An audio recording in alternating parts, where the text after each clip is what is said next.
Thank you. Always good to be back with my colleagues in Poland, so I'm very pleased to be with you. Yes, the crisis of American democracy, the dying citizen. I would like to address four issues that reveal a crisis of values in American society. Crises have been percolating in America for some time. Four issues have become especially problematic since the installment of the Biden administration in 2021. These issues provide an occasion to reflect on certain strengths and weaknesses of American society, including challenges of leadership. Such reflection is philosophically significant as it bears on the value of citizenship, one of the legacies of Western civilization. I'm inspired to emphasize the nature and significance of citizenship under the influence of the recent book, The Dying Citizen, by Victor Davis Hanson, who is a fellow at the Hoover Institution at Stanford University. Hanson's book is a study about the development of the idea of citizenship. He argues that citizenship is a clarifying principle, revealing why Western civilization, including America, is in decline. Hence the title, The Dying Citizen. The four issues I will address indicate how citizenship is under threat in America. These issues are economics, immigration, crime, and education. A reflection on economics draws one's attention to problematic forces in what is called today the globalist marketplace.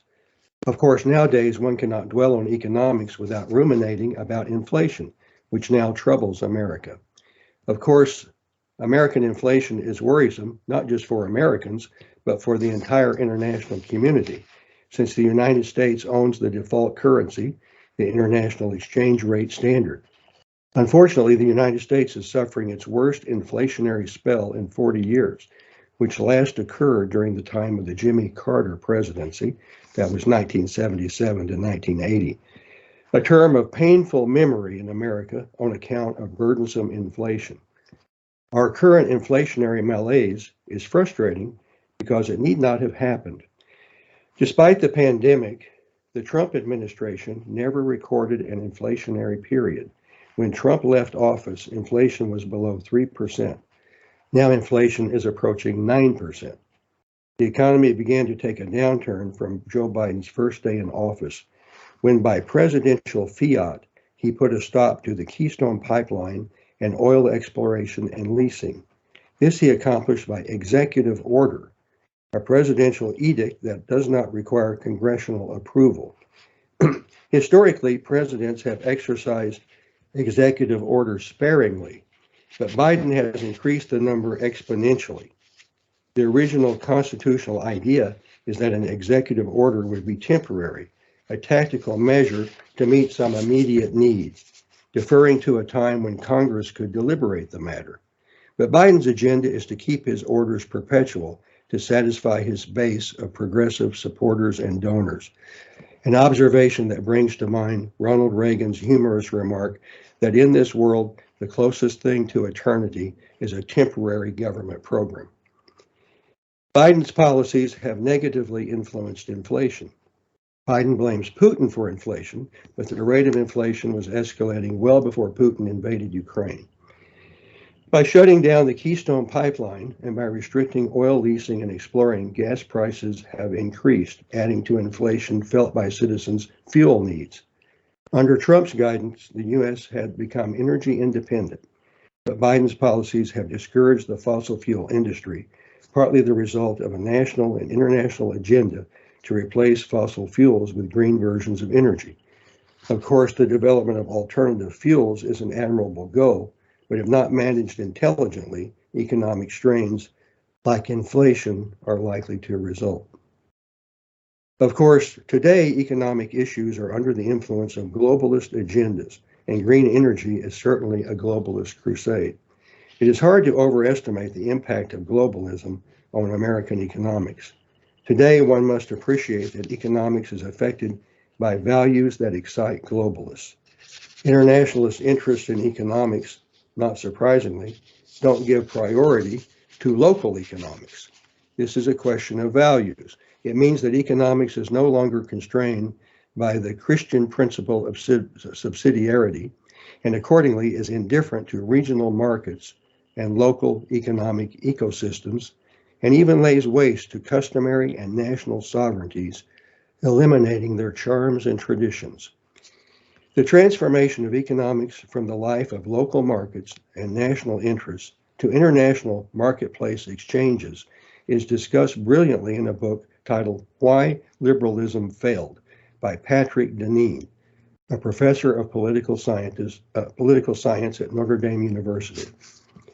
By liberalism, Deneen refers to the Enlightenment vision of the human person as an atomized, autonomous, unencumbered self, an individual unbound by natural relationships, only obligated instead by relationships he or she volunteers to make part of life. This is a view of social relations that emanates out of the social contract philosophy of Thomas Hobbes. This Hobbesian idea, Deneen argues, is implicit in globalist free market practices. The free market is rationalized because it purports to be the product of autonomous consumers. Autonomy, self-interest, and voluntarism are championed as the drivers of modernist global economics. Deneen insists that this Hobbesian vision of the person isn't just used to rationalize capitalism, but also socialism. This is because unchecked autonomy may create social disturbances that require, socialists argue, big government remedies. Accordingly, the dispute between capitalists and socialists is two sides of the same coin, a troubled Hobbesian conception of the human person. Deneen recognizes that there's always a philosophy of the human person implicit in politics and culture, also in economics. Accordingly, he argues that stresses on modern economies, not just the American economy, are the effects of assumptions about the human condition made fashionable during Renaissance times. Today's economic disturbances are the distant outcomes of a problematic 400-year-old account of the human person. The ideological source of today's economic troubles is an idolatry of the autonomous self, glorified by Hobbes and the social contract theorists. Deneen cautions that while conservatives romanticize the free market, it has inspired a globalist economy that has many undesirable features. In essence, the problem with modernist globalist economics is that it stems from and continues to exacerbate depersonalization of economic life. Depersonalization follows because there is more to being a person than an atomic, voluntaristic individual. Economics is at least in some modest measure, it ought to retain a commitment to natural social relations captured in Aristotle's original meaning of economics from the Greek word oikos, referring to the household, implying family relations, which Aristotle thought was the true source of society, not voluntaristic contractual associations. Of course, the literal household of an ancient Greek polis doesn't exactly fit modern life, but at least analogically, there must be a regional regard for and even protection of a people's national and more local economic sovereignty for economics to be fully human.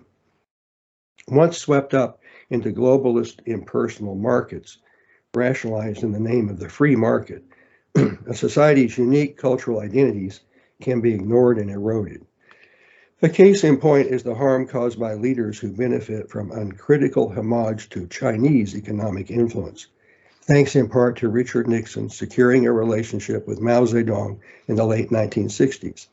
Values matter, and as Michael Pillsbury has explained in exquisite detail in his book, The 100-Year Marathon, China has overtly declared its intention to replace other contenders like the United States and become the world's next superpower. Pillsbury recalls a formal meeting which took place about 40 years ago, in which the Chinese debated the question, what should be the Chinese strategy for developing their aim to be the replacement superpower? Pillsbury answers that the Chinese leaders decided they would not primarily endeavor to create their own infrastructure by means of creativity, entrepreneurship, and technological inventiveness. Instead, their brazen policy, would be to simply appropriate it from other countries. America and other countries court Chinese influence and economic benefit, but at the cost to their vigilance and values. In fact, Pillsbury says their program goes by a name, a triad: rob, replicate, and replace. So you steal from another country, you replicate it at home, and you replace it, and it becomes Chinese property. While Chinese economic machinations are often nefarious, Westerners often tolerate them in the name of the free market. Even ordinary citizens parrot the mantra that the free market redeems evils. For example, my nephew told me that he praised American sports programs, like the National Basketball Association, for making China its major television market. I told him that the NBA makes a lot of its money, in the billions, by marketing products that are manufactured by Uyghurs, Chinese Muslims forced to live in labor camps. He didn't believe me. He later reported that he fact-checked what I said about the Uyghurs, whom he had never heard of, and concluded that my charge was baseless. But to the contrary, this kind of servitude is confirmed by many sources. The point is that it's excused too often because in Orwellian terms, it is the free market at work. So this kind of slavery is actually the free market. Anyway, the depersonalization of modern economic life, arguably a collateral damage of unbridled free markets, suggests a potential crisis in American economics and arguably a crisis for Western civilization in general. Next, I'll turn to illegal immigration. Another effect of globalism is indifference to national borders, encouraging and excusing illegal immigration. Once again, this kind of policy and practice is encouraged by a certain interpretation of the free market. Unconstrained immigration is another byproduct of the libertarian conviction that autonomy gives one the right to ignore borders. Borderlessness, Deneen argues, is a byproduct of Hobbesian liberalism. In other words, national borders violate our social contractarian rights of autonomy and liberty. Even some of the transhumanism that you hear about, like transgenderism, is a way of denying even the border or boundary of nature. So I think Deneen is onto something here by this idea of borderlessness or boundarylessness. No government has the right to fence me in, the autonomous person says. In other words, if boundaries are understood to be some violation of voluntarism and autonomy, then boundaries are morally unacceptable, especially if morality is simply a matter of voluntary social contract. An enlightened citizen should not regard himself as a citizen of this or that nation, but as a citizen of the world.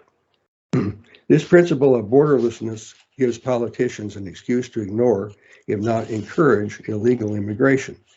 This is an ideology that partly explains the inundation of illegal immigrants across the U.S.-Mexican border, immigrants that have migrated from 160 different countries. Americans are an accommodating people, historically open to immigration, provided it is legal. In fact, legal immigration to America is remarkably generous. Over 1 million immigrants are allowed legally to enter American borders annually, an influx of legal immigrants that outnumber all the other legal immigrants allowed in all the other countries in the world combined. Arguments that America is xenophobic or exclusionary have no basis. So why the present administration's indifference to enforce its border? The answer seems cynical but true. Democrats gamble that an inundation of illegal migrants will affect demographics such that the incoming migrants can soon get the right to vote and will vote for Democrats. Hence the cynic's quip that illegal immigrants might as well be called undocumented Democrats. This hope is reinforced by the Democrats giving aid to immigrants upon entering the country, including tickets of transport to different parts of the country. The statistics reinforce the complaint that the immigrant influx has become an invasion. So far this year, Border Patrol and Customs officials' encounters with illegal aliens amounts to 2,378,944.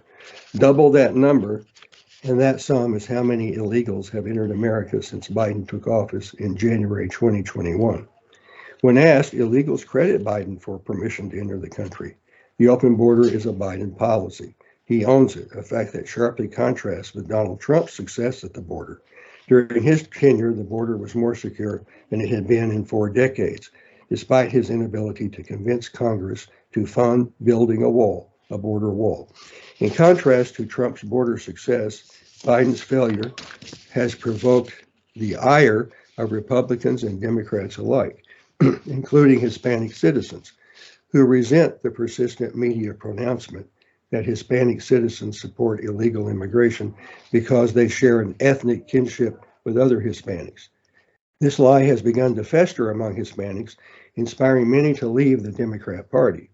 Hispanics, too, wonder how a country can exist without honoring its border. Comparative numbers reveal the escalation of illegal aliens.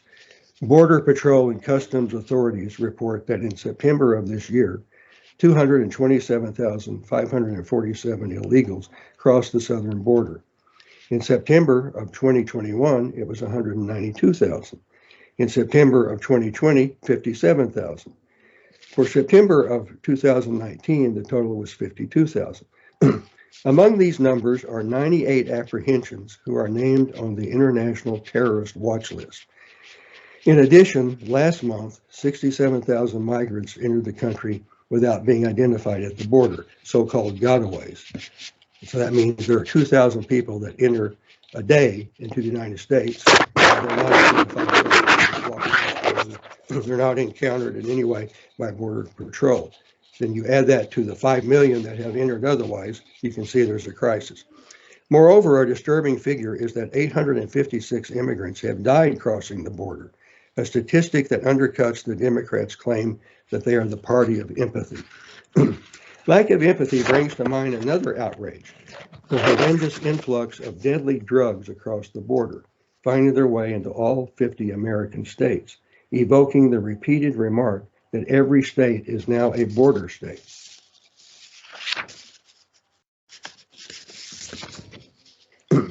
Where is the empathy for Americans, most of them young, who fall prey to the drug merchants organized by the Mexican cartels? On October 20th, in the border town of Nogales, Arizona, the police captured 85,000 fentanyl pills, along with 114 pounds of methamphetamine. On the same day, a second capture confiscated 47,000 fentanyl pills and 8 pounds of methamphetamine. The fentanyl alone in these 2 captures could kill nearly 100 million Americans. Thirdly, the issue of crime. America is being swamped by a crime wave. Major American cities are led by Democrats, while less populated and rural areas tend to be Republican strongholds. Since the crime wave is localized in major cities, many citizens are blaming Democrat leaders for policies and leaders who have failed to limit criminal activity. According to a recent Fox News poll, 79% of Americans are very concerned about rates of crime. They are wonderstruck as they witness public prosecutors, magistrates, and mayors release criminals back on the streets with no cash bail programs. Criminal apprehension and release is like a revolving door, often with offenders having a long record of committing crimes. Even criminals who commit heinous crimes are often released the same day back on the streets, especially in Los Angeles, Chicago, Philadelphia, New York, and Chicago, where magistrates indifferent to the suffering of crime victims rationalize the convict's release as enlightened policy on account of their Marxist ideology, an ideology Marxists call equity, the idea that since some people are disadvantaged by social injustice, society has an obligation to restore some justice by bending the rule of law, applying it differently, favoring some groups over others. In effect, this Marxist ideology holds that the true victims of crime are the criminals themselves. The actual crime victims are a kind of collateral damage in the pursuit of restorative justice. This kind of policy echoes Vladimir Lenin's view that the proletariat cannot really commit crimes because they lack moral agency. Their sense of autonomy and responsibility has been stripped away because of the systemic injustice of bourgeois power. This is the kind of Marxist rationalization which makes evil people victims, turning them into objects of sympathy, while the interests of good, law-abiding citizens are ignored. Of course, what lies behind this Marxist attitude of depraved indifference is a failed account of the human person. As St. John Paul the Great understood, a civilized society must rest upon a sound philosophy of the human person, which holds the individual morally responsible because of implicit dignity, freedom, reason, and social obligation. The crime statistics are disturbing. Here is a sample from the city of Philadelphia. ABC News reports that to date this year, there have been 1,916 shootings in the city of brotherly love. Homicides, as of this month, number 420. Similarly, high rates of crime plague many cities across America. In Kansas City, where I live, the highest rate of homicides ever is about 200, and we're approaching that number now this year. Since one of the essential functions of a government is to keep citizens safe, this plague of crime is a genuine crisis, denying citizens their right to live peacefully, securely, and productively. Fourthly, education. Conservative Americans have been awakened and are inspired to pay attention to the education system as never before. During the pandemic, parents got to observe their children's virtual classroom. In many cases, they were appalled by what they saw. They discovered that students weren't being educated so much as being indoctrinated. Cultural Marxist propaganda was evident in the classroom and in the curricula.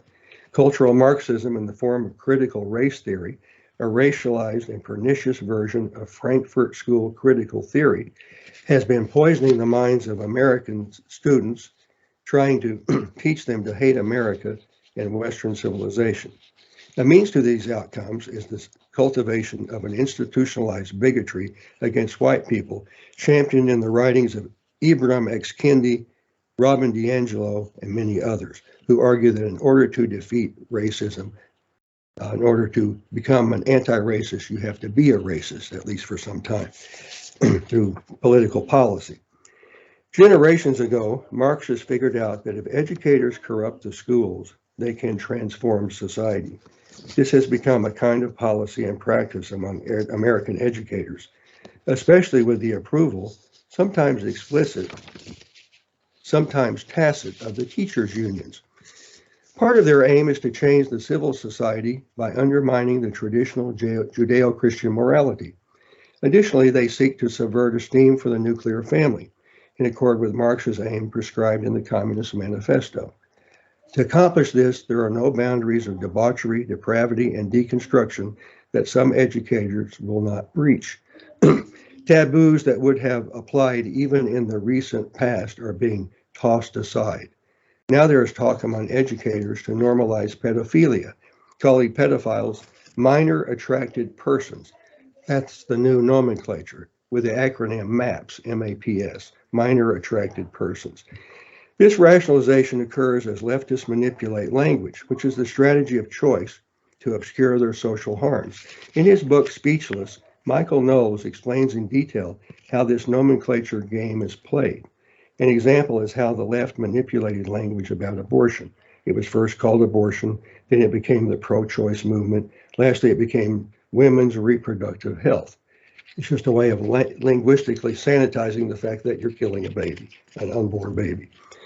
Today, hosts of parents have been awakened by efforts to sexualize their children in the name of education.